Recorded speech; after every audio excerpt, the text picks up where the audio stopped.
नमस्कार दोस्तों, मैं अंशुमान शुक्ला स्वागत करता हूं आपका तक्षशिला ट्यूटोरियल के ऑनलाइन चैनल पर। दोस्तों, जैसा कि हम लोग लेसन पढ़ रहे हैं, लेसन नंबर 10 वैद्युत रसायन, जिसके पिछले लेक्चर आपके कवर हो चुके हैं। सो दोस्तों, आज का हमारा लेक्चर रहेगा लेक्चर नंबर 10.3।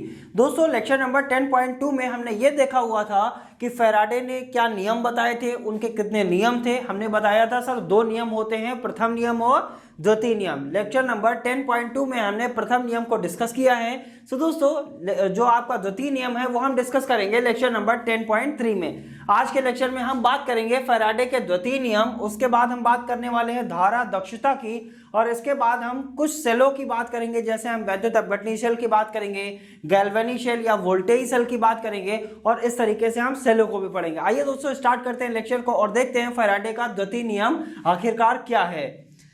सो दोस्तों, यहां पर लिखा गया है फैराडे का द्वितीय नियम, विद्युत की समान मात्रा, यानी किस चीज की समान मात्रा हमको प्रवाहित करनी है, तो बताया गया सर विद्युत की समान मात्रा होनी चाहिए, और क्या कीजिए आप भिन्न भिन्न वैद्युत अपघट्यों में प्रवाहित करने पर, यानी अलग अलग आपको क्या लेने हैं, वैद्युत अपघट्य लेने हैं, लेकिन उनमें जो आप विद्युत की मात्रा प्रवाहित करेंगे या उनमें जो विद्युत ऊर्जा देंगे, और विद्युत ऊर्जा क्यों देंगे, क्योंकि हमको क्या करना है, वैद्युत अपघटन कराना है। और कोलराउस ने भी कुछ इसी तरीके से बताया हुआ था। तो इन्होंने बताया सर विद्युत की समान मात्रा होनी चाहिए, वैद्युत अपघट्य अलग अलग होने चाहिए।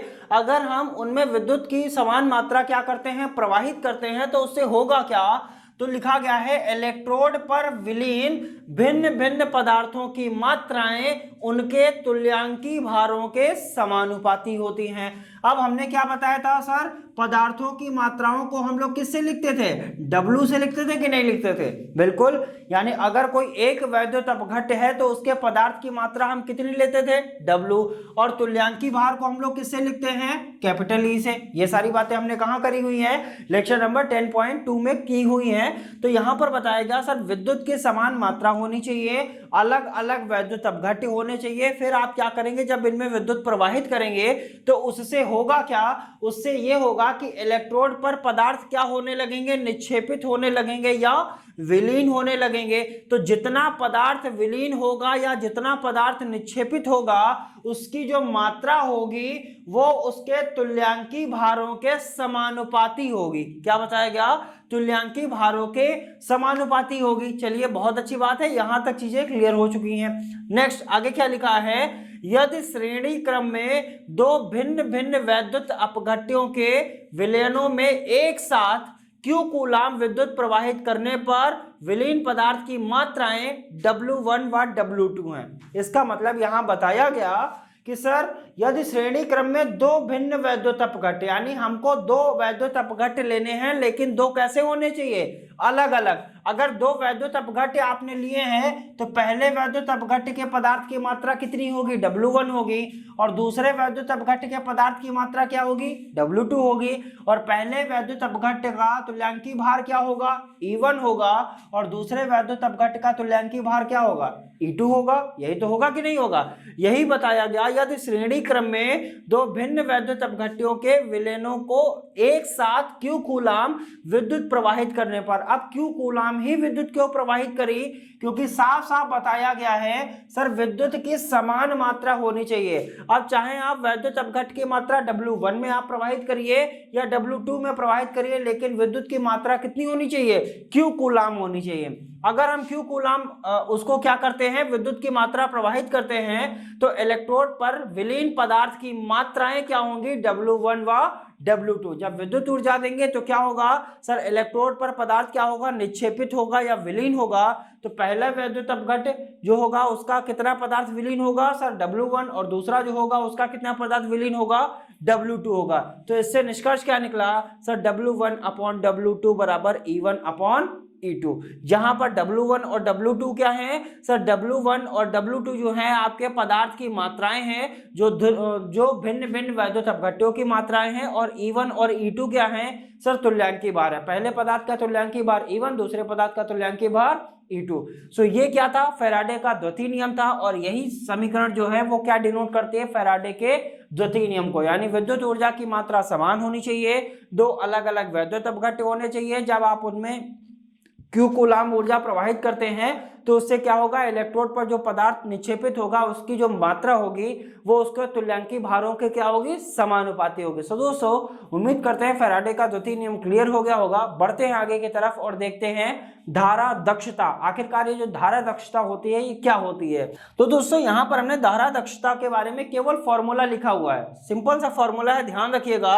धारा दक्षता बराबर होता है पदार्थ की इलेक्ट्रोड पर विलीन मात्रा, यानी पदार्थ की विलीन मात्रा, किसी भी इलेक्ट्रोड पर कितना पदार्थ विलीन होगा उसकी मात्रा को आप ऊपर रखेंगे और उसको भाग किससे करेंगे, फैराडे के नियम से पदार्थ की वह मात्रा जो इलेक्ट्रोड पर निक्षेपित होनी थी। यानी क्वेश्चन में दिया जाएगा कि इतना पदार्थ निक्षेपित होना था, लेकिन निक्षेपित हुआ कितना, जितना हुआ है और जितना होना था उनको अपॉन में रखेंगे और उसको सॉल्व करेंगे तो यहां से आपको क्या मिल जाएगा, धारा दक्षता मिल जाएगी। दोस्तों इसको हम लोग शॉर्ट फॉर्म में बोलते हैं वास्तविक उपज। क्या बोलते हैं, वास्तविक उपज। वास्तविक उपज का मतलब क्या है सर, जो एक्चुअल में जितनी आई विलीन मात्रा उसको हम यहां रखते हैं, और ये क्या होती है, सैद्धांतिक उपज इसे बोलते हैं। क्या बोलते हैं, सैद्धांतिक उपज। सैद्धांतिक उपज का मतलब ये आपको पहले से पता है कि सर इतना विलीन होना चाहिए था, लेकिन हुआ कितना है, जितना हुआ है उसको ऊपर, और जितना होना चाहिए था उसको क्या करेंगे, नीचे रखेंगे, और यहां से हमको क्या मिल जाएगी, धारा दक्षता मिल जाएगी। सो दोस्तों उम्मीद करते हैं फैराडे का द्वितीय नियम और धारा दक्षता क्या होती है आपको अच्छी तरीके से क्लियर हो गया होगा। अब दोस्तों बढ़ते हैं आगे की तरफ और देखेंगे वैद्युत अपघटनी शेल। ये वैद्युत अपघटनी शेल हम क्यों पढ़ने जा रहे हैं, क्योंकि हम क्या करा रहे हैं, वैद्युत अपघटन करा रहे हैं। फैराडे ने भी यही बताया था, फैराडे के वैद्युत अपघटन के नियम, यही तो पढ़ा था हमने। वैद्युत अपघटन का मतलब क्या होगा सर, जहां पर वैद्युत अपघट्य क्या होंगे, अपघटित होंगे। और ये जो वैद्युत अपघटन होता है ये कुछ सेलों में होता है। वो किन प्रकार के सेलों में होता है उन सेलों को भी हम पढ़ेंगे। जैसे हम पढ़ेंगे वैद्युत अपघटनी शेल, यानी वैद्युत अपघटनी शेल में भी वैद्युत अपघट्यों का अपघटन होता है या अपघटन की क्रिया होती है। गैल्वेनी शेल पढ़ेंगे, डेनियल शेल पढ़ेंगे, इस तरीके से हम कई सारे शेल पढ़ने वाले हैं। तो दोस्तों इसको हटाते हैं और बढ़ते हैं वैद्युत अपघटनी शेल की तरफ। दोस्तों बात करते हैं वैद्युत अपघटनी शेल, जिसके बारे में हमने अभी आपसे डिस्कस किया हुआ है। वैद्युत अपघटनी शेल का मतलब क्या हुआ सर, यहां पर हम वैद्युत अपघट्यों का क्या कराएंगे, अपघटन कराएंगे, और ये सेल आपका कुछ इस प्रकार से होता है। अब दोस्तों यहां पर हमने किया क्या है, ये आपके क्या लिए गए हैं, ये हमने ले लिया है यहां पर इलेक्ट्रोड। और जैसा सभी को पता रहता है इलेक्ट्रोड दो प्रकार के होते हैं, पॉजिटिव इलेक्ट्रोड, निगेटिव इलेक्ट्रोड। और इलेक्ट्रोड को क्या बोलते हैं, एनोड और कैथोड। सबने पढ़ा होगा, फर्स्ट ईयर में भी पढ़ा होगा सर, एनोड होता है पॉजिटिव और जो कैथोड होता है वो निगेटिव। यानी हमने बताया था आयन दो प्रकार के, पॉजिटिव और निगेटिव आयन। आयन हमने दो प्रकार के बताए थे सर, या तो पॉजिटिव आयन होगा या निगेटिव आयन होगा। अब अगर इलेक्ट्रोड के टर्म में हम जाएंगे तो पॉजिटिव वाले को हम क्या बोलते हैं, एनोड बोलते हैं, और निगेटिव वाले को हम लोग क्या बोलते हैं, कैथोड बोलते हैं। नाम ध्यान रखिएगा सर, एनोड जो होता है वो पॉजिटिव होता है और जो कैथोड होता है वो कैसा होता है, निगेटिव होता है। चलिए अब हमने क्या किया सर, इन इलेक्ट्रोडों को हमने बाह्य स्रोत से जोड़ दिया। बाह्य स्रोत का मतलब यहां से हम क्या करेंगे, इसको विद्युत ऊर्जा देंगे, तभी तो यहां पर वैद्युत अपघटित होगा, यानी तभी तो वैद्युत अपघटन की यहां पर क्रिया होगी। और इसी प्रकार के सेल को हम क्या कहते हैं, वैद्युत अपघटनी शेल कहते हैं। अब दोस्तों वैद्युत अपघटनी शेल में हमको क्या पता चला सर, दो इलेक्ट्रोड होते हैं, एक कैथोड होगा, एक एनोड होगा। जो एनोड होता है वो पॉजिटिव होता है, कैथोड होता है वो नेगेटिव होता है। इन इलेक्ट्रोडों को बाह्य स्रोत से जोड़ा जाता है तथा इसमें लिया क्या जाता है, वैद्युत अपघट्य। ये तो लेना ही है, वैद्युत अपघट्य को इंग्लिश में इलेक्ट्रोलाइट कहते हैं, ये तो लेना ही है। ये क्यों लेंगे, क्योंकि इसी का तो हम वैद्युत अपघटन कराएंगे। आइए दोस्तों नीचे लिखा हुआ देखते हैं, लिखा है वह सेल जिसमें बाह्य स्रोत से विद्युत ऊर्जा देने पर कोई रासायनिक अभिक्रिया होती है उसे वैद्युत अपघटनी शेल कहते हैं। यानी एक ऐसा सेल जिसमें हम जब बाह्य स्रोत से ऊर्जा देते हैं, जब बाह्य स्रोत से विद्युत ऊर्जा दी जाती है तभी उसका वैद्युत अपघट्य का वैद्युत अपघटन की क्रिया होती है। इस प्रकार के सेल को हम क्या कहते हैं, वैद्युत अपघटनी शेल। अंडरलाइन करने वाली बात क्या है सर, बाह्य स्रोत से विद्युत ऊर्जा, यानी बाह्य स्रोत से, बाह्य का मतलब बाहर से हम विद्युत ऊर्जा अगर उसको दे रहे हैं तभी वहां पर वैद्युत अपघटन की क्रिया हो रही है, और इस प्रकार के शेल को हम क्या कहते हैं, वैद्युत अपघटनी शेल। अब दोस्तों ये जो रासायनिक अभिक्रिया की बात करी गई, बाह्य स्रोत से जब हम उसको ऊर्जा देते हैं तो कौन सी रासायनिक अभिक्रिया होती है, लिखा गया है विद्युत ऊर्जा देने पर रासायनिक अभिक्रिया होती है। कौन सी रासायनिक अभिक्रिया होती है? अब दोस्तों लेक्चर नंबर 10.1 में हमने ऑक्सीकरण की अभिक्रिया और अपचयन की अभिक्रिया दोनों आपको कराया है। तो लिखा है वैद्युत अपघटनी शेल में एनोड पर क्या होता है, ऑक्सीकरण होता है। एनोड पर कौन सी अभिक्रिया होगी, ऑक्सीकरण की अभिक्रिया होगी, और कैथोड पर कौन सी अभिक्रिया होगी दोस्तों, अपचयन अभिक्रिया होगी। तो यहां से जो बताया गया कि जब हम बाह्य स्रोत से उसको विद्युत ऊर्जा देंगे तो वैद्युत अपघटन का क्या होगा, अपघटन होगा। अगर वैद्युत अपघटन का अपघटन होगा तो जाहिर सी बात है वहां पर रासायनिक अभिक्रिया होगी। अगर रासायनिक अभिक्रिया होगी तो कौन सी रासायनिक अभिक्रिया होगी, तो एनोड पर तो होगा आपका ऑक्सीकरण और कैथोड पर क्या होगा, अपचयन। तो कैथोड के नीचे हमने क्या लिख लिया, अपचयन लिख लिया, और एनोड के नीचे हम क्या लिख ले रहे हैं, ऑक्सीकरण। तो यहां पर हमने क्या लिख लिया, ऑक्सीकरण। यहां तक की कहानी आपको अच्छे से क्लियर हो गई होगी। ये रही आपकी क्रियाविधि। क्रियाविधि में बताया गया सर वैद्युत अपघटनी शेलों में एनोड पर होना है ऑक्सीकरण और कैथोड पर होना है अपचयन। अब ऑक्सीकरण के बारे में हमने लेक्चर नंबर 10.1 में आपको बताया हुआ था। क्या बताया था सर, ऑक्सीकरण का मतलब क्या होता है, जो इलेक्ट्रॉन का क्या करता है, त्याग करता है, वो क्रिया क्या कहलाती है, ऑक्सीकरण की क्रिया कहलाती है। और जो इलेक्ट्रॉन का क्या करता है, ग्रहण करता है, वो क्रिया क्या कहलाएगी, अपचयन की क्रिया कहलाएगी। इसका मतलब एनोड पर क्या होगा, ऑक्सीकरण, यानी ये वाला क्या करेगा, इलेक्ट्रॉन का त्याग होगा यहां पर, और यहां पर इलेक्ट्रॉन को क्या किया जाएगा, ग्रहण किया जाएगा। और इस प्रकार के शेल को हम लोग क्या कहेंगे, वैद्युत अपघटनी शेल कहेंगे। दोस्तों यहां पर उम्मीद करते हैं आपको वैद्युत अपघटनी शेल अच्छे से क्लियर हुआ होगा।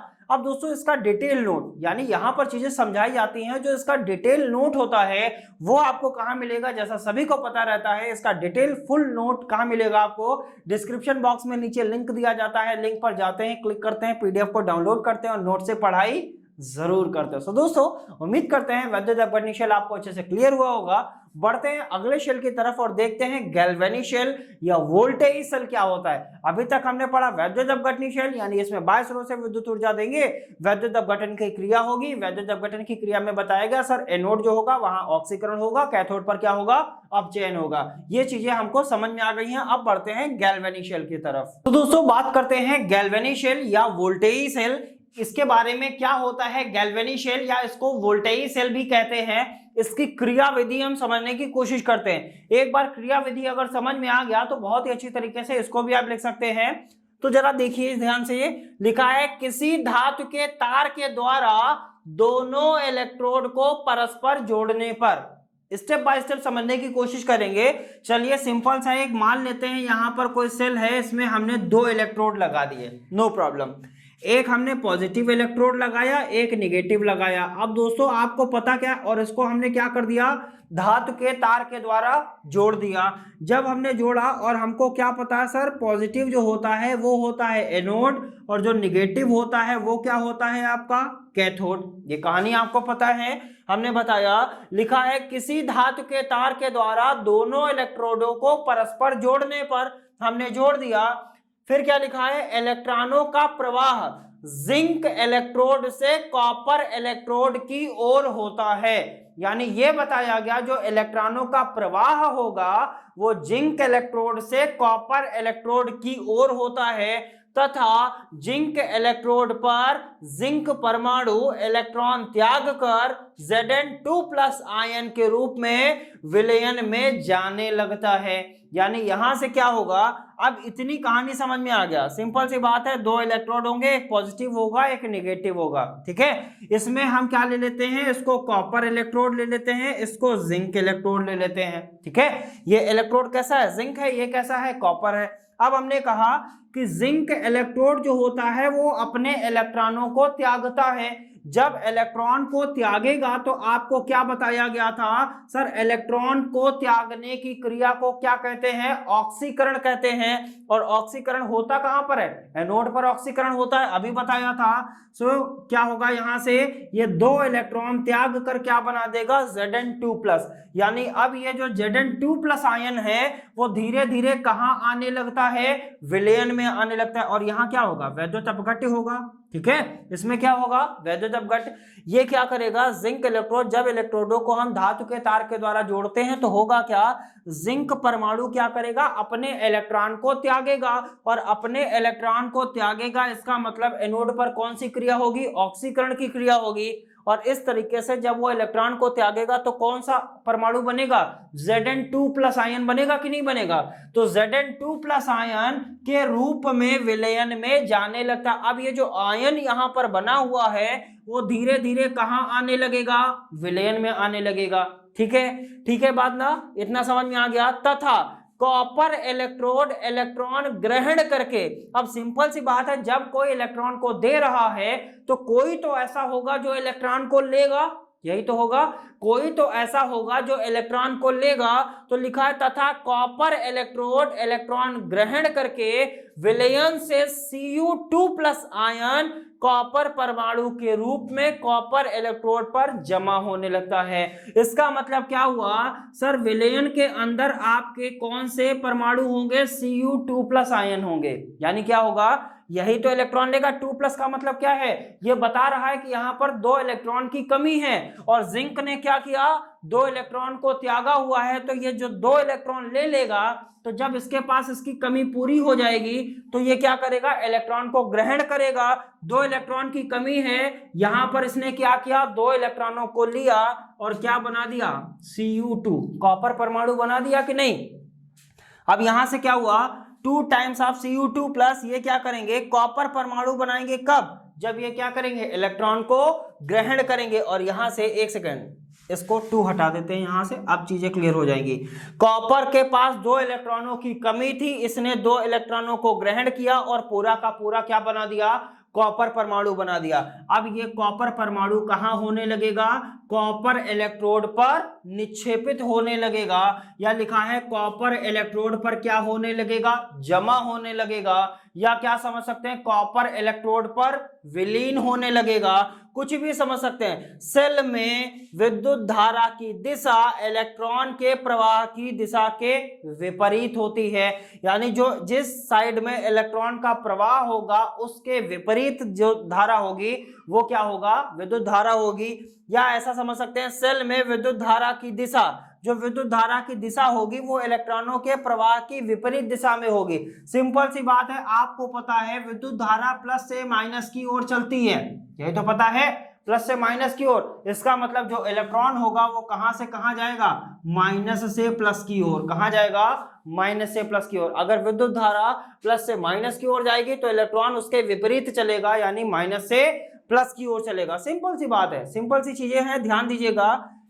कोई गैल्वेनिक सेल या वोल्टेज सेल क्या कहता है, इसमें 2 इलेक्ट्रोड होंगे, विद्युत धारा इसमें क्या होगा, सॉरी 2 इलेक्ट्रोड होंगे, ये तार के द्वारा जुड़े हुए होंगे, एक पॉजिटिव होगा एक निगेटिव होगा। अब बताएगा जो जिंक इलेक्ट्रॉन है वो इलेक्ट्रॉन को त्यागेगा, तो हमको पता है सर जिंक कहाँ होगा, एनोड पर होगा। क्यों, क्योंकि ये इलेक्ट्रॉन को अगर त्यागेगा तभी तो वहां ऑक्सीकरण होगा।